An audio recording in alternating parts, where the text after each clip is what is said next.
Good afternoon and welcome to our FBF online seminar. My name is Pierre Schlosser. I'm the scientific coordinator of the Florence School of Banking and Finance, and it's a real pleasure for me to welcome you to today's online seminar on the investment bank of the future, trends in technology and innovation. I'm very glad to welcome our two speakers of today, Shabdeep, Mann and Tom Fish, directors at PricewaterhouseCoopers.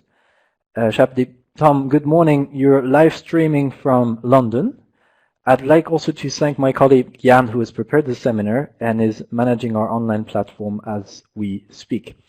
Today's online seminar will focus, as I mentioned, on trends in technology and innovation in the world of banking and finance, and I'm looking forward really to hearing more first-hand experience from our experts of today and a few facts and figures. Before telling you more about the audience of today, I would like to inform you about our school's upcoming activities. Some of them should be of interest to you or to other colleagues in your organization.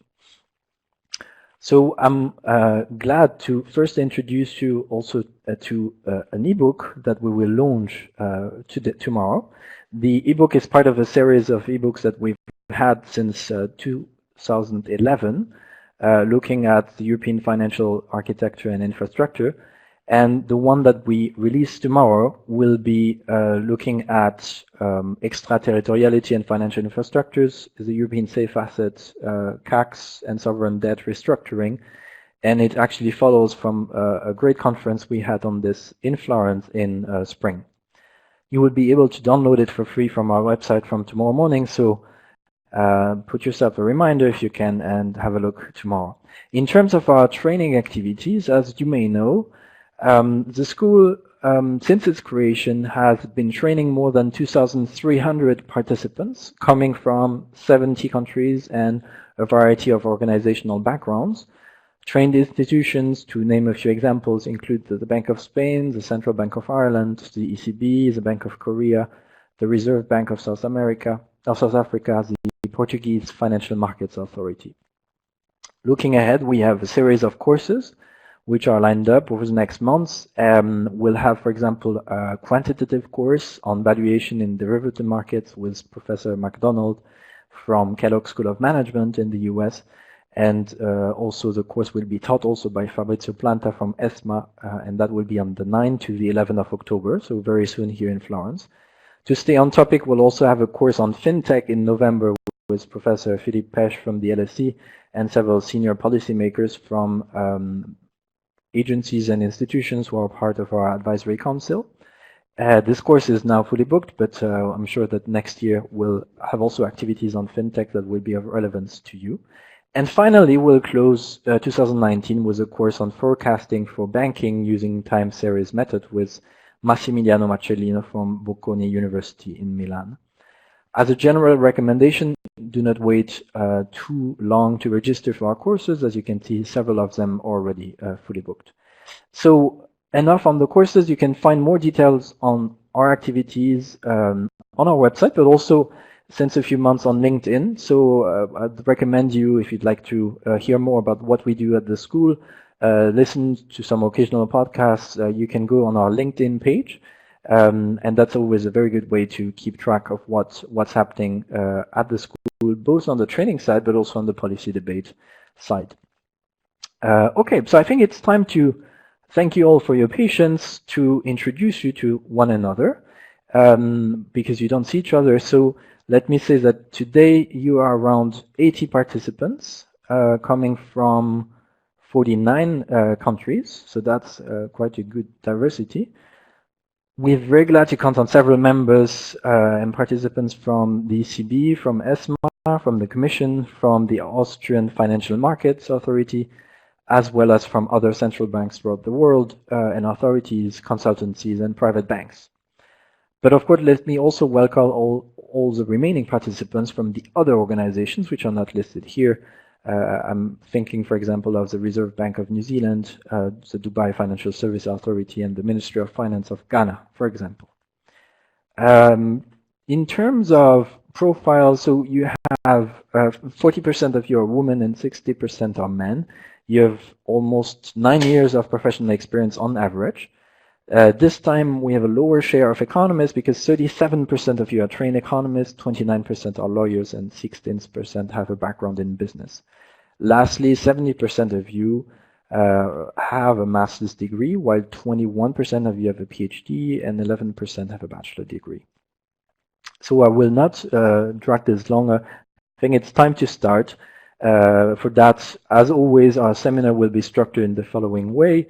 We'll ask Shabdeep and Tom to speak for about 25 to 30 minutes. Their talk will be supported by 3 polls, which will appear on your screen for you to fill during their presentation. And then Shabdeep and Tom will engage then with the results.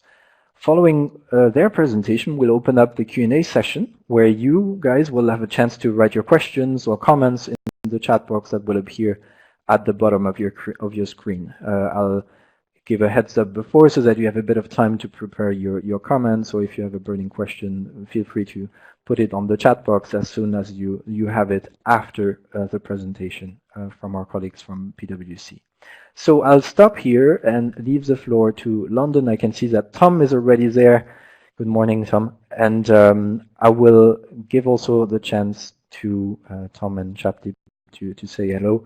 Feel free to start when you wish. I will disappear now, but I'll reappear on screen. Thank you, Pierre. Good afternoon, everybody. This is Shabdeep Mann. Just to add to Pierre's introduction, Tom and I both have extensive experience in helping our clients in the investment banking industry respond to business and regulatory challenges through technology-enabled transformation. And we both recently co-authored a thought leadership white paper with the Association of Financial Markets in Europe on technology and innovation in the capital markets. In that exercise, we interviewed about 20 stakeholders from 20 different banks and learned some really interesting insights that we wanted to share with you today alongside our views on the investment bank of the future. So firstly, I want to start by giving you an overview of the industry context and also provide an overview of the new technologies that are impacting investment banking. And then I'll hand over to Tom, who will talk about what that means for the bank of the future and for the wider industry ecosystem. And finally, we'll provide an overview of some of the key principles that we think banks need to consider in readiness for technology innovation. So let me start with the industry context. So clearly, I think the industry continues to be impacted by the after effects of the financial crisis. So whilst the wave of regulation is receding from its post-crisis peak, there'll continue to be a tail of regulation that will require banks to invest and be agile in responding to. We've also seen margins continuing to come under pressure. We know revenues from traditional trading, M&A, IPO underwriting activities are stagnant or declining. And we know that the capital requirements that banks are expected to have are also ever more onerous. The cost to income ratios in banks is too high, particularly at the European banks. And we know that there's significant cost associated with maintaining legacy systems and infrastructure that are significantly draining investment and resources. And therefore, efficiency and cost are absolutely at the forefront of the agenda. But just as with other industries, there are also other external disruptive forces that are impacting the industry. And some of these are being driven by macro socioeconomic trends. For instance, things like climate change, increasing life expectancy. And to give you an example of some of those, just through some what-if scenarios, what happens if asset managers, for instance, face climate-stranded assets in coal, power, oil and gas? What if climate laggards are delisted from stock exchanges? What if what if governments and regulators decide that banks should be held liable for financing fossil fuel-driven climate change impacts? What happens to pension funds that will be looking for much higher returns to meet the needs of an aging population? All of these things are going to have a profound effect on the investment bank and on the demands of its clients. And one of the consequences of that is that banks can no longer rely on simply size and scale as protection. Increasingly, speed and agility is going to beat size and scale. And this will have an interesting byproduct in that it encourages new challengers to enter that ecosystem who are more agile and who will be betting that they are more innovative. So one concrete example of that is a technology platform provider, for instance, called Axial Networks, who've been described as the Tinder of M&A, who are able to match buyers to acquisition targets for small to medium enterprises on their platform. So new entrants like that will have a real impact on the business model and operations of banks. So clearly this is a challenging environment that banks are operating in. What I wanted to do next is, before we move on, I just wanted to take a quick poll. And the first question we want to put to the group is, given those drivers that I've talked about, what do you think will be the primary factor that will drive adoption of new technology in the industry? We're going to give you a minute or so to gather your thoughts and have a look at those 7 options that are up on the screen. And if you could have a vote on that, and then we'll look at the survey results from that.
Okay, I think Jan has closed the poll. So very, very interesting. If I share the results from our AFME survey, you can see there the stakeholders that we spoke to at the banks, the answers that they came back with. And what's interesting is that the stakeholders we interviewed were predominantly from operations and technology functions. And as we'll see here, there was a very heavy bias towards cost and efficiency being a key driver. And we know that one challenge that many banks face today is that a large percentage of today's cost is focused on developing and maintaining legacy technology to meet regulatory requirements. And this in turn is impacting their ability to invest in new technology and innovation. And a real conundrum is that these same new technologies that are believed to offer alternative solutions which could address some of those increased costs. Alongside this, they also present opportunities for genuine innovation, creating the potential for new revenue streams that offset those lower returns. But what's really interesting, I think, is that both in the survey we've taken here and the ones that we did with the AFME stakeholders, it's very much near and immediate drivers that are heavily coming out at the top here. So it's very much about the bank of today. It's very much about the regulatory environment. It's very much about cost and efficiency and the real near-term drivers. What's interesting is there's less emphasis on disruptive models and disruptive trends and disruption from new entrants. And I think that's because generally, I think the industry as a whole has underestimated the impact of some of those disruptive forces. I'm going to now move on and talk a little bit about some of those new emerging technologies. So we discussed the market context that banks are operating within. And what is clear is that technology is really becoming the most powerful lever now that banks have for addressing those challenges and opportunities. And what I want to do now is give you an overview of the 4 technologies that we believe are having the greatest impact. So firstly, data and analytics. I think data for us is seen as a key enabler for all future technology change and innovation. So we define data and analytics as encompassing the control and management of data assets and the generation of insights from those data assets to improve decision making. So in the context of an investment bank, core data assets include things like the data you hold on clients, product data, account data, transaction data, position data. What is clear is that the focus on data in capital markets has increased dramatically in the past 10 years, primarily because of new regulations in the wake of the financial crisis, such as BCBS 239, MiFID II, the market abuse regulation. which have required firms to generate, sort, and analyze massively increased quantities of data. And compliance with these regulations has required firms to generate, store, monitor, and report significantly increased volumes on trading, risk, and financial activity in turn. And this has prompted banks to look for opportunities to use the data to enhance client service. The level of investment in data initiatives has grown in line with this, with many investment banks now appointing chief data officers or CDOs and establishing new functions to really institutionalize the management of data. However, that need to establish foundational data capabilities such as governance and data quality and meet minimum standards to achieve regulatory compliance has also forced the industry to prioritize governance and control ahead of innovation and analytics. And whilst most investment banks today have defined data policies and have governance models and standards and procedures, these have typically been in non-trading functions such as risk, finance, and operations. And investment banks, as a consequence of that, some have done that better than others, and they're at differing levels of maturity in terms of their data capabilities. But many, many banks still have a lot of work to do on fundamental building blocks of data. And they do recognize that they'll become increasingly data and technology driven, and that better data and analytics capabilities are going to be absolutely key to unlocking other technology opportunities such as artificial intelligence, which we'll also talk about. And as a fundamental building block for a number of other technologies, data is really a key part of a future innovation strategy for any bank and is expected to drive benefits across all functions, which Tom will talk to you about shortly. The next technology we want to talk about is cloud. So again, for those from a non-technical background, we sort of talk about cloud in three models. We talk about a private cloud. This is where applications are run on virtual infrastructure at a bank's designated facilities or may be hosted by a third party, but most of the physical infrastructure costs remain with the bank. We also talk about public cloud. Public cloud are where applications are hosted on a cloud provider's infrastructure in their data centers and typically on a utility pay-as-you-go model. So the classic examples of that are Amazon's AWS, Microsoft Azure, and Google's cloud platform. And finally, the third model we talk about is the hybrid cloud, where we have a mix of both private and public approaches being adopted. And within each of those models, we talk about cloud through one or more of three services. So we talk about infrastructure as a service. And this is where the cloud provider, where service and network equipment are provided on demand to develop and run applications. And this allows banks to purchase resources as needed instead of having to buy hardware outright.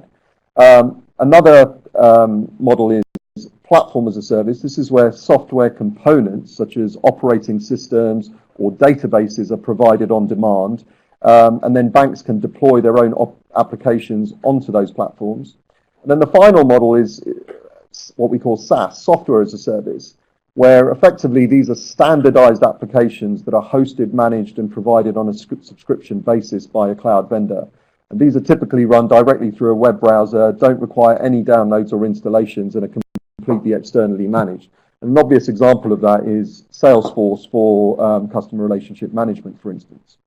So as with data and analytics, we see cloud computing as really a foundational requirement to enable most other innovations and new technologies. And what it really allows banks to do is increase their ability to quickly process huge quantities of data and generate significant benefits, which include reducing fixed costs, simplifying the application landscape within banks, providing technology cost transparency so you really understand where money is being spent, and allowing quicker time to market for new solutions. And these benefits are even more pronounced for public cloud offerings, which have minimal to zero fixed costs and a significantly larger scale and flexibility. The third technology we want to talk about is artificial intelligence, which is one of those real buzzwords in technology circles. Again, just to help define that, we define AI, we really use it as an umbrella term for a number of algorithms and technologies that effectively allow machines to simulate human intelligence, both by learning, by reasoning, and through self-correction. And the development of AI applications really allows investment banks to perform tasks that would otherwise be too complex, too slow, or too labor-intensive. So, for example, banks' trading and sales functions are developing AI applications for trading, they're moving away from predictive analysis, i.e. where you're looking at what's likely to happen, to now more prescriptive analysis, where models are helping recommend one or more courses of action and showing what the likely outcome of each of those decisions might be. And this is improving banks' ability to anticipate and respond to emerging trends in the market. There's also increasing use of AI in control functions such as compliance, where it's being used to spot patterns of abnormal behavior to detect, for instance, market abuse. The final technology I wanted to quickly provide an overview of is distributed ledger technology, or DLT. And this is where you combine database technology with cryptography, and where multiple participants each keep their own copy of the data, and it's a shared data set, and all copies remain completely consistent through computerized consensus mechanisms rather than through a centralized or trusted third party. And the most well-known distributed ledger system is the blockchain, which many of you will have heard of which the Bitcoin blockchain is probably the most famous and well-established. Now, what we've learned about distributed ledger systems is where these can be deployed across the industry, so rather than just being used internally within a specific bank, they do offer an opportunity to further automate processes between industry participants and deliver cost savings right across the value chain. So, for example, DLT can be used to transfer common trade data between all participants so that straight-through processing requiring no human intervention can be fully achieved between firms end-to-end. Another potential benefit could be in regulatory trade and transaction reporting, where the representation of trades using harmonized data and definitions would be a significant step forward to reduce all the mapping and interpretation that is required today and that consumes an awful lot of cost. So we've talked about the four main technologies driving change. At that point, again, I just want to take another quick second poll. Based on what I've just described and based on the technologies there, what we'd like you to think about is, in 5 years' time, which technologies do you think will be the focus of investment priority within investment banks? And we've chosen the four options that you heard me talking about there. So if you could just spend a few moments to think about where do you think the priority focus of investment will be in 5 years' time.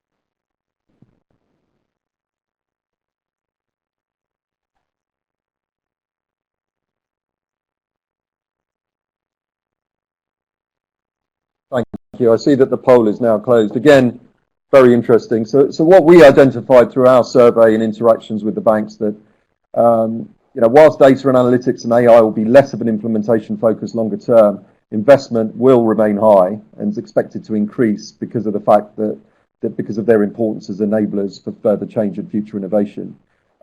We also expect investment in distributed ledger technology to increase over the longer term. However, it's seen as less certain due to the viability of future industry-wide use cases and also because considerations around data privacy and also cyber security. And finally, around cloud computing, despite its implementation priority remaining relatively consistent, the importance of this technology for building a foundation for future technology is absolutely clear. But I think the key thing was that uncertainty still remained with a lot of respondents on the ease of its adoption in the long term, particularly related to regulatory and security concerns. So very interesting. And I think, again, that sort of tallies very, very well with some of the survey responses that we've had here. Thanks, Shab. So let me move on. I'll just put the next slide on screen, which is a relatively busy one. But just briefly, before I continue, in addition to the introduction that Shabdeep gave, I think it's probably also worth explaining that We're also continuing to work with AFME members at the moment to help them think about what will the capital markets firm of the future look like.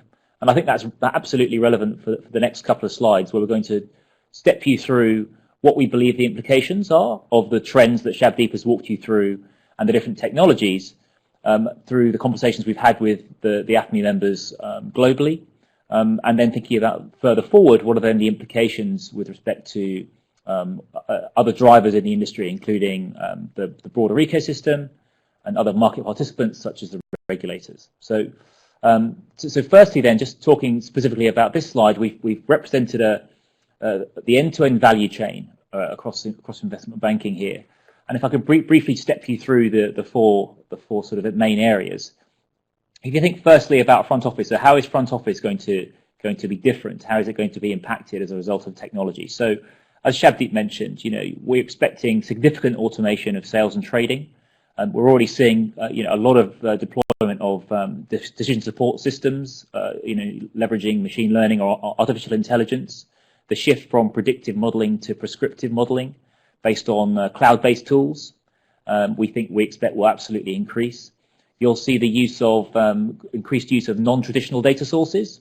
So perhaps using external data, unstructured data, to build sentiment analysis, news analysis, for example, leveraging advanced tooling. So a dramatic increase in the automation of traditional sales and trading roles. In addition, in front office, we're also expecting reductions in research. Clearly, the MiFID II regulation has meant that investment banking firms have dramatically reduced the amount of focus they're spending on research. And also reductions in advisory. As Shabdeep mentioned, we're now seeing disruption in the world of M&A. So traditional advisory activities, IPO activities are increasingly moving to technology-enabled solutions. And you're also seeing greater use of direct public offerings rather than IPOs. As an example, Spotify did their own public offering and were very successful at doing that. And in the world of M&A, to give you another example, firms are much more self-providing their own M&A solutions. So WhatsApp, as an example, was acquired by Facebook without the involvement of an investment bank. So we are seeing real shifts in front office as a result of new technologies. Let's think about the post-trade world. So thinking about operations. So I think what we're expecting here is a significant increase in the use of third-party firms, shared services facilities, the use of utilities, the use of third-party providers who will be able to provide services at scale across the industry. Post-trade servicing, as an example. Shabdeep talked about smart contracts or DLT will enable activities such as smart contracts to auto-approve transactions based on pre-agreed terms. We're also expecting much more straight-through processing, probably based on cloud infrastructure, that will enable significant automation of the end-to-end post-trade processes, and therefore massively reducing the administrative burden that currently sits within most banking operations functions.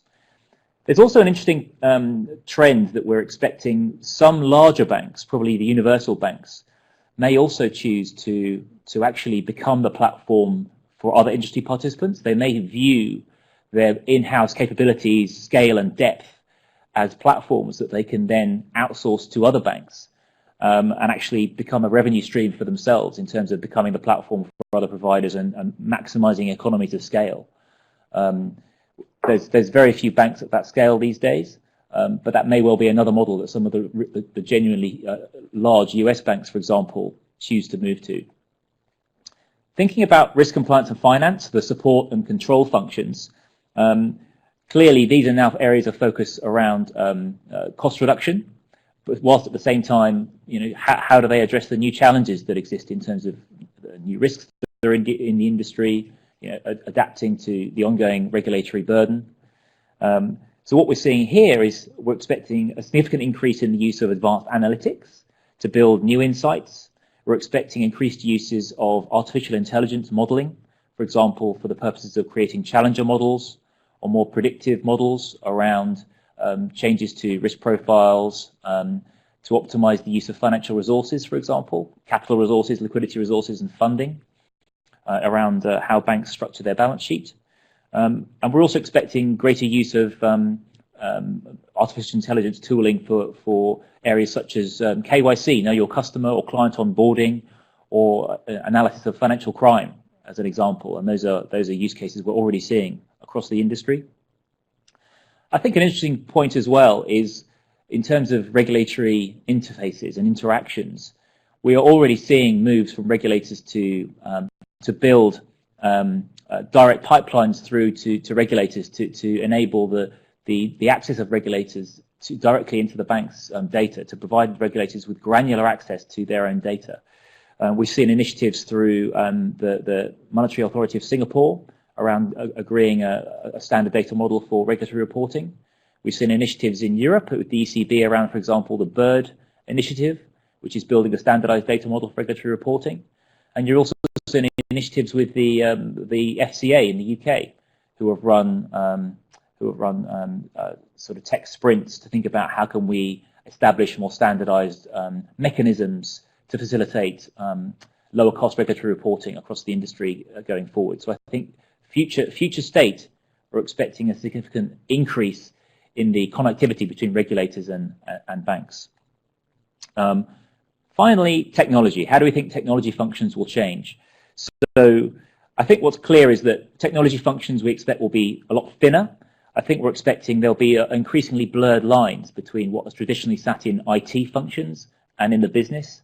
The business will have to be tech-enabled. So those value-added roles that traditionally have been part of technology will increasingly sit within business, sit with business teams, enabling their activities. And those lower value, sort of more transactional activities will increasingly be provided by third-party or shared services firms, where IT functions themselves may actually start to have to compete with third parties who can provide the same services at a lower cost and with greater efficiency. As a consequence, clearly, IT functions themselves will start to become more responsible, for example, for vendor management, for third-party oversight, checking that outsourcing arrangements are managed effectively, and for responsibilities such as considering operational resilience considerations and cybersecurity, as an example, as the number of connections in the ecosystem increases. So that's a whistle-stop tour of the value chain. Let me now move on to just briefly walk you through the considerations as a result of this. What are the main things that banks need to consider, that ecosystem participants need to consider as a result? So just to briefly explain the diagram on the left, on the top left you have a very highly simplified view of the banking ecosystem today. Highly simplified, clearly, but largely banks interact directly with clients, supported by the market infrastructure, and they connect with regulators directly. So relatively low complexity, and the interaction model is relatively well understood. Shifting to the bottom left, we're expecting that to dramatically increase in complexity. Clearly, some of this picture exists today, but at a minimum, we're expecting there may well be disruptive third-party firms or services that start to exist between clients and banks themselves. In terms of disintermediating the banks from their clients. This may be in the form of self-service portals that the banks themselves provide, or even third-party providers provide. So you're seeing this in the world of retail banking as an example, with open banking, which is creating a whole new industry in terms of client servicing or customer servicing separate to the banks. You may well see third-party firms between market infrastructure firms themselves and the banks. We're expecting third-party services also to start to play a role between the regulators and the market. And then crucially, at the top there, above the banks and the infrastructure, we're expecting a dramatic increase in the number of third-party firms, platforms that start to take a larger share of the end-to-end value chain of banking, the parts that traditionally have been operated solely by the banks themselves. We're expecting to significantly be eaten away at by a larger number of market providers. So the consequences are clearly a much more complex interaction model significantly more connections between market participants. And so let's think about those implications. On the right-hand side here, so processes. Clearly, processes are going to be significantly more complicated. Automation will be expected as a minimum, with large parts of the value chain outsourced. In terms of data, moving down, the implications for data are vast. As Shabdeep has mentioned, banks are still expecting data and analytics to be probably one of the highest areas of investment, purely because the expectations around data management, data sharing, will require much greater collaboration and standardization across the industry to enable, for example, effective outsourcing and use of industry utilities. Infrastructure. The shift to public cloud is going to be a dramatic change across the industry. The legacy burden that many banks have borne over the past few years could soon be a thing of the past as cloud providers begin to radically change the capacity that banks have to adopt new technologies more quickly and adopt to more of a SaaS model where they're using software that is fully cloud native. Workforce, it goes without saying, but clearly we're expecting dramatic changes in the roles that banks traditionally have. We're expecting new roles to be created, and many of the traditional administrative low-value roles are likely to be replaced by automation. Across the industry, this may well result in maybe less roles within the banks themselves, but potentially a similar number of people, but across the broader ecosystem, roles moving into fintech providers, for example, or roles moving into new utility platforms, for example. I think that's quite interesting, and it presents a brand new challenge for banks themselves in terms of how they recruit and retain talent, how do they digitize their workforce, and how do they ensure that they retain all the right skills and knowledge whilst developing new career paths, as an example.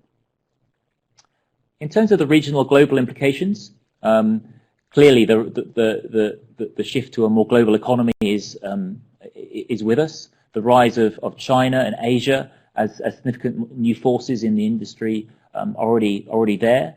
You have Chinese firms such as Ant Financial that have grown in a market with less constraints in terms of regulation, and we expect them to play a larger part in the investment banking industry going forward. However, it remains to be seen exactly how effective they'll be beyond the Chinese borders. Third parties, we talked a lot about the increased predominance of third parties in the industry. So I'll leave that there. But I wanted to really focus on just the regulation and the security and cybersecurity aspects, because I'm conscious a number of you have a regulatory background or focus in this area.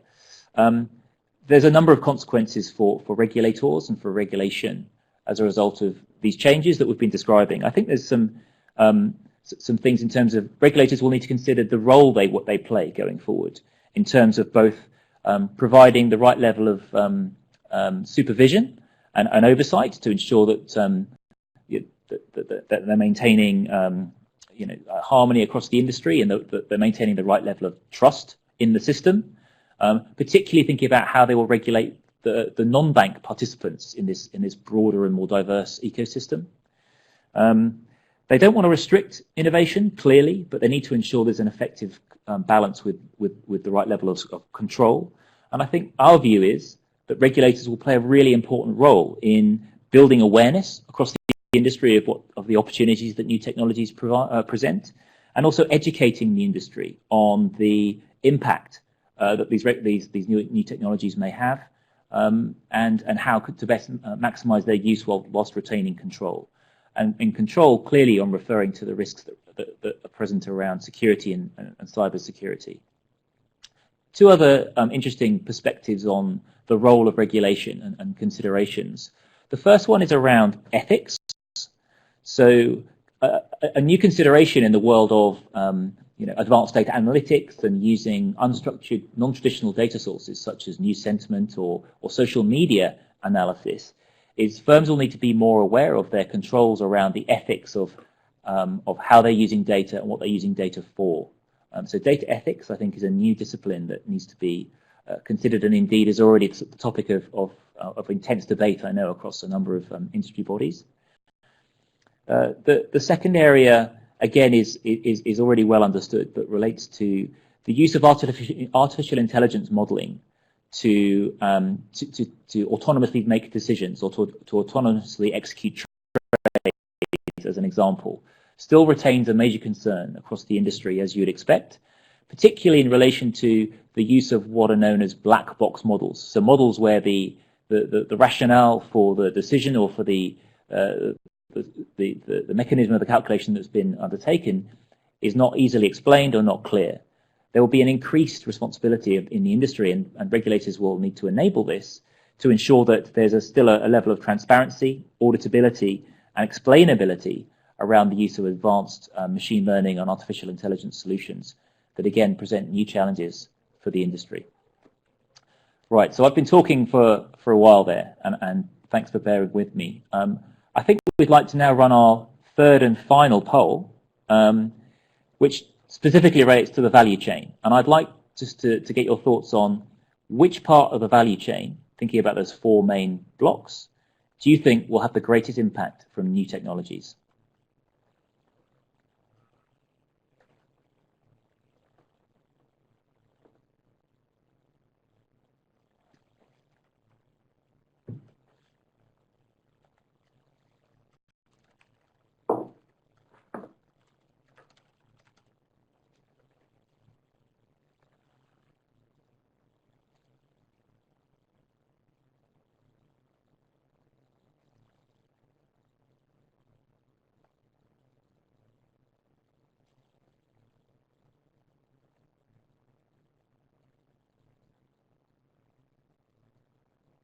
Okay, we'll close the poll in a minute, I think.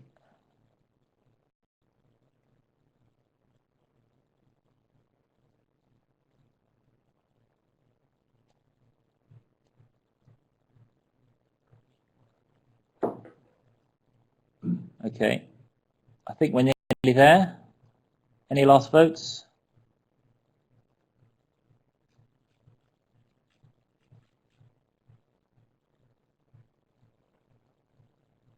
Okay, poll's now closed. So very, very interesting. Interesting split between front office and the controls functions, but also technology, with less focus on operations. Interesting. Well, on screen you should now be able to see the heat map view we developed as part of our research with AFME. So in summary, we're expecting technology to impact right the way across the value chain. I think it's going to impact in every area. Clearly, we're seeing data management analytics are likely to impact right the way across the entire value chain. We're expecting artificial intelligence to have more of an impact in front office. You think about algo support and sort of the predictive analytics side, plus also enabling more risk compliance and finance type usage, such as the KYC or financial crime monitoring solutions that we're beginning to see. Cloud, maybe less of a focus across the value chain. Clearly, big implications around infrastructure from an IT perspective, and distributed ledger technology, also lower than you may have expected. But I guess some specific highs around the trade support and processing, for example, through smart contracts. And clearly also still an infrastructure consideration from an IT perspective. But I think the key perspective here is we're expecting impacts right the way across the value chain from all of these different technologies. Right, last messages then. Based on each of those impacts and the considerations, what are the main principles for innovation? And I'm going to get through these quite quickly so that we can move on to Q&A. Firstly, clearly banks need to continue to prioritize investment in new technology. Many of the banks we spoke to have established central innovation teams that work top down to identify use cases for potential new technologies, and then build investment cases around developing a proof of value as quickly as possible to consider, what's the long-term payoff from each particular piece of innovation. Secondly, establishing an innovation culture. This is about being more collaborative across the industry, working on joint initiatives, as an example. The R3 initiative around blockchain is a really interesting example of where firms are working together to see if there's an opportunity to adopt more common DLT solutions. Workforce. The implications for the workforce are also very clear. Firms need to think about how they are going to develop new career paths, going to digitize their training and learning and their recruitment processes. Here at PwC, we're facing the same challenges, and we've even recently launched new digital recruitment channels that specifically focus on the recruitment of new data science or digitally enabled skill sets into the firm. And finally, but absolutely not lastly, the focus on the security and resilience, the need for firms to continue to consider innovation in the context of the new risks that this presents, and the need to maintain resilience and maintain a focus on data security and cybersecurity. Okay, so let me pause there. We've gone into a lot of detail, but hopefully now we've got some time for some Q&A. Very good. Thank you to both for those insights. I think what I like was it was very comprehensive across the value chain. And I now invite our participants to have a look at the Q&A. Think of the key questions, the burning questions they would like to ask you, which can also go beyond what you've covered if there is curiosity beyond.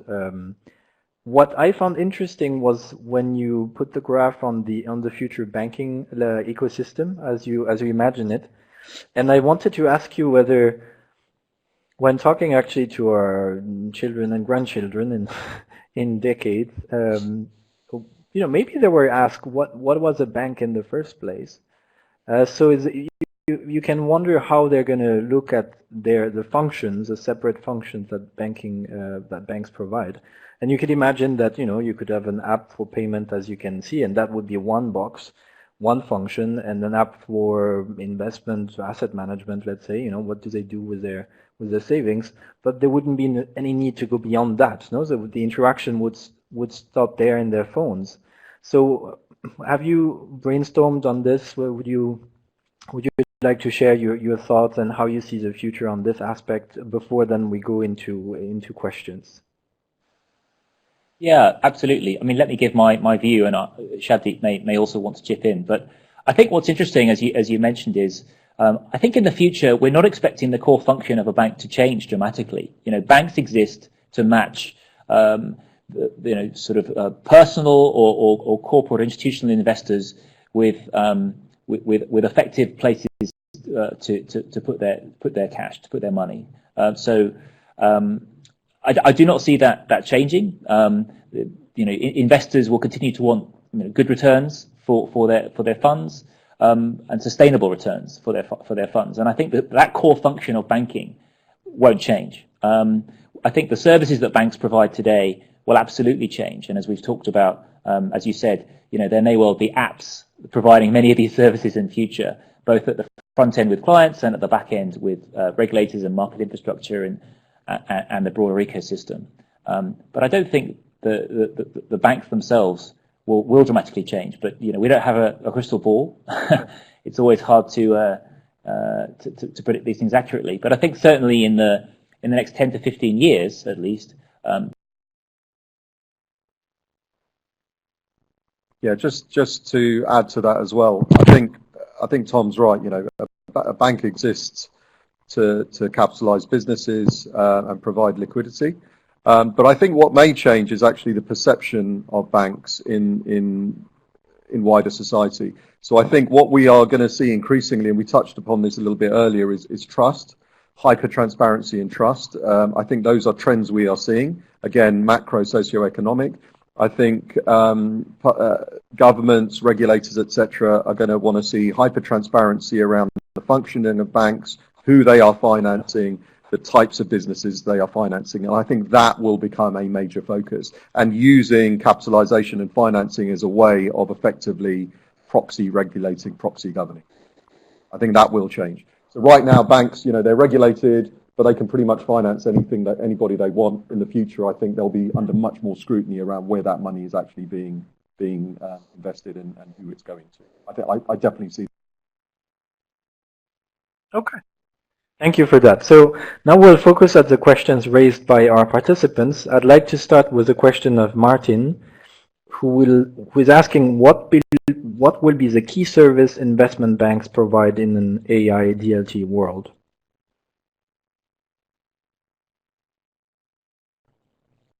Who wants to go Okay. first?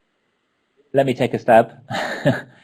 I think it's very interesting. So in an AI DLT world, it depends how far forward you're thinking. I think there's an interesting consideration, if thinking first about AI. AI, I think, will be, as it becomes more advanced, will become maybe another arms race where firms compete to have the more advanced algorithms or the better learning machines, and that will not simply be restricted to banks. I think those banks that are already investing very, very heavily in AI will have significant advantages in terms of the level of market insight and market information that they have, and therefore I think that will be a key service in terms of providing institutional investors with a head start, as it were, in terms of a more comprehensive understanding of macroeconomic factors driving performance across the industry in terms of where they should be investing. So I think that's quite an interesting piece as the arms race around artificial intelligence technologies really takes hold. Clearly, there's a potential downside to that as well, but I won't touch on that now. Regarding distributed ledgers, I guess similarly, one of the other questions I see has asked about how banks are genuinely going to work together around distributed ledger technology, and I think that is one of the key constraints: is that DLT, to be genuinely effective, will require firms to collaborate very heavily around understanding, harmonization of semantic meaning around what data models they're using, agreeing standards for trade execution, as an example, standards around payments or processes, whatever those things are. So I think that is currently a blocker. But I think if you could have, you may get to a situation where smaller groups of financial services firms can agree on a DLT platform. That could be a differentiated offering that, for example, 2 or 3 banks can provide around payments processing potentially, or you've already seen examples around trade finance. I think HSBC recently had a good example around trade finance. That could be a differentiating service that leading banks choose to provide over a deal. Yep. Okay. I had another question I wanted to pick up first, which is, it seems that the Tinder analogy has produced some effect. So a question by Anand who's saying how a Tinder kind of platform for M&A can reduce the functions of investment banks. So can you elaborate more on the platform for M&A and its regulation? Sure. So yeah, go ahead. Sorry. Yeah. So thank you. Yeah. So if we look at M&A, it's a key revenue stream for many banks. What they're effectively buying is you're buying the brand, you're buying the financing capability, you're buying the legal facilities that bank can bring. Effectively, a bank can provide that broker capability in the middle and charge very, very high fees for that. What things like axial networks do is they have effectively disintermediate the need for that broker. If you have a platform where you can match acquisition targets of companies with potential acquirers, and you can do that in that environment, then actually the need for an investment bank is much, much less. Therefore, the revenues that investment banks make from that is much, much lower. And that's how it affects the business model. So banks who are used to getting very, very fat fees off M&A activities because they are seen as the only party who's able to broker those introductions and do all of the legal regulatory work around that, I think as those barriers break down and as that becomes more platform enabled, I think that's where we see disruption. And at the moment, that particular platform is really, as I said, small to medium enterprises. I think it's up to about 10 million. But I think I can only see that increasing more and more. And another great example is actually, we talked about IPOs as well beyond M&A. I mean, nowadays, Tom talked about it, the fact that many of the big tech firms where a lot of the IPO activity banks would naturally look to, actually they're going direct. So the rise of direct public offerings like Spotify are much, much higher because they have much more confidence that they can go to market and deal with the administrative overheads that requires without necessarily having to pay the large fees that investment banks charge as well. So, real disintermediation, platform provision, and breaking the need to have that broker in the middle who charges very high fees for those services. That's where the model gets disrupted. Okay, Tom, you wanted to complement? No, I think that's fine. I think Shabdeep's essentially made the points I was hoping to make. I would have made it as well. So if there's another question we wanted to touch on. Okay.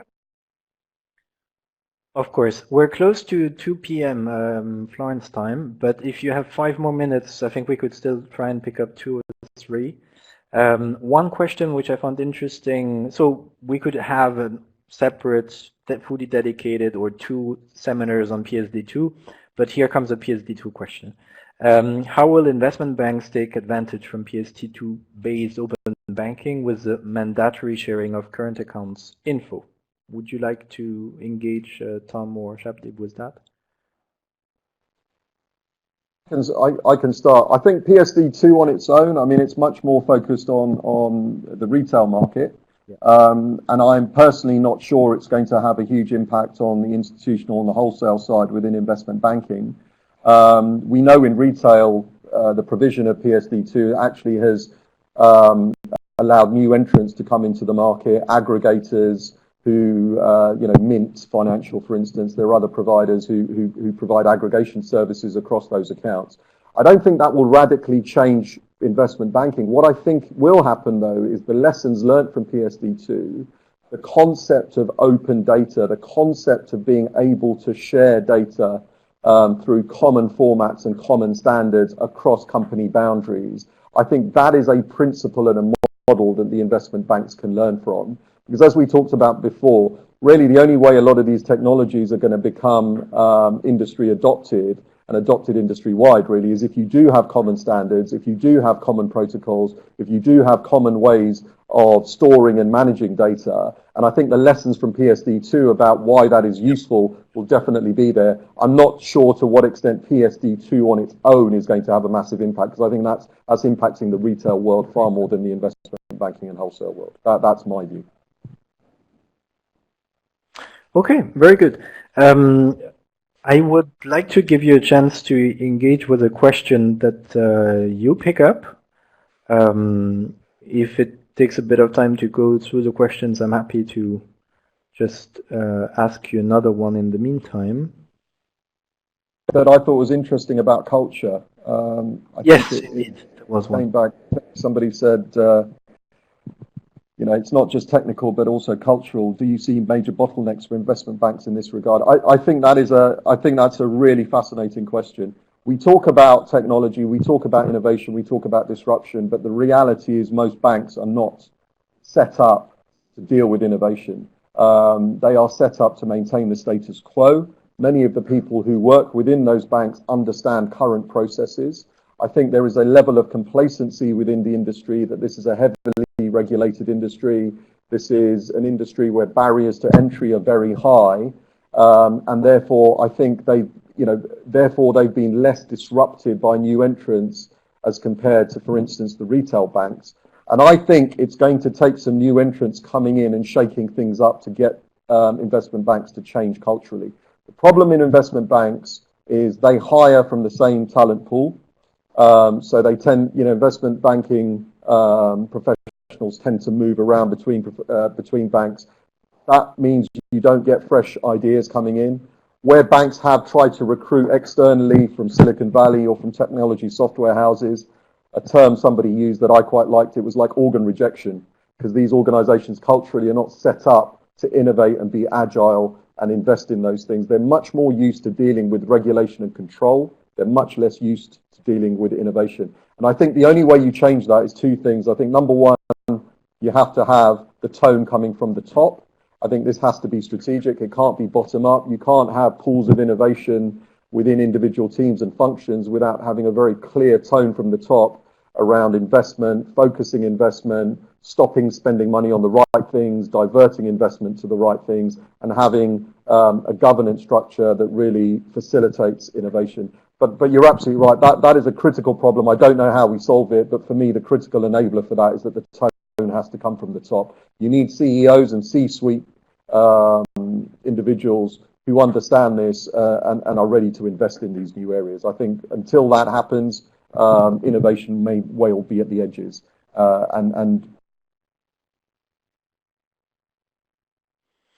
Yeah, I think that Shabdeep's camera just froze. But I wanted to ask Tom for a last question for you to pick up if you wish, and then we will close. So I think an interesting question is the one around new risks, which is just the bottom one on the feed here. So what are the views on new risks? Yep. How can they be addressed, and how can regulators support that? I think there's a really interesting change in the risk profile that the wholesale banking and actually broader banking is now facing. Traditionally, as you know, most banks have large functions around the management of credit risk, market risk, operational risk, liquidity risk, your traditional areas of risk. But the risk profile of the banks will face today and going forward are very much more focused around risks such as technology risks, data risks, third-party management vendor risks, cyber risks, and climate. There was a question about climate risks as well. These more non-traditional risk types often are bundled together into a topic such as operational risk, where really you're only thinking about what are my losses as a result of these risks, backward looking. You aren't thinking about how do I now predict or understand my potential exposure to these risks going forward. I think there's an absolutely critical requirement that banks need to start thinking about how do I now measure, monitor, and manage these new risk areas. How do I understand the potential resilience of my organization to cyber risks, as an example, or to technology failure risks, or to third parties?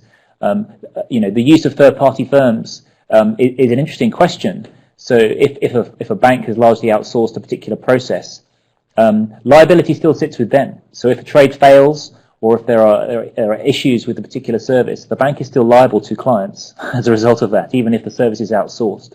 So these new complex considerations about how risks exist across the broader ecosystem and how new risks are quantified, assessed, and managed, I think represent significant new challenges. And you'll see the need for banks to reprioritize investment around risk management, around risk functions, away from traditional risks such as credit to new types of risk. These sort of new non-financial risks, as it were, around understanding also exposures to climate-related assets or sustainable type assets as well. Well, I think it's a moment to thank you both for being part of this great seminar, to thank also our participants for their questions and for the active debate. We couldn't take up all the questions, but I think everyone will understand that there were time constraints. You mentioned the joint AFME-PwC report, which is available on your website and on AFME's website, if I recall well. So that's for further digging. And as far as the FBF is concerned, we'll have more online seminars to follow. There will be one at the start of October on financial crisis with both a US and a European-based scholar. We'll have also at the end of October, to stay on topic, a seminar on AI with John Danielson from the LSE. And later, also in the month of November, we'll have an online seminar on central banking and currency crisis. So there's a lot to follow, and I hope that you will be also attending those in the future. With no further ado, I think everyone has a lot on their desk this afternoon, so I will close the seminar and thank you again for your loyalty.